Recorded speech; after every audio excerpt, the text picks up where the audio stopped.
અહંકારમાં એક એવી ખૂબી છે કે જે તમને ક્યારેય વિશ્વાસ નહીં થવા દે તમે ખોટા છો.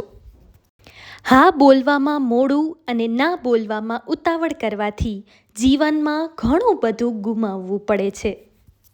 જે તમારા દુઃખ કે ખુશીને મહેસૂસ ના કરી શકે એને દુઃખની ફરિયાદ કે સુખના વાવડ આપવાનો કોઈ ફાયદો જ નથી.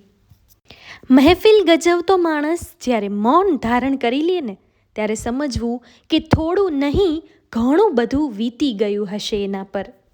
સારો સમય એમનો જ આવે છે જે કોઈનું ખરાબ નથી વિચારતા, કારણ કે વિચારો દુનિયાથી છુપાવી શકાય છે પણ કુદરતથી નહીં.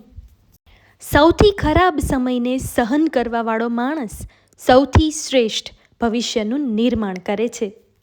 દુનિયાની સૌથી સુંદર વસ્તુ ઊંઘ છે, જે વ્યક્તિને પોતાના દુઃખોમાંથી મુક્ત કરે છે, ભલે થોડા સમય માટે જ હોય.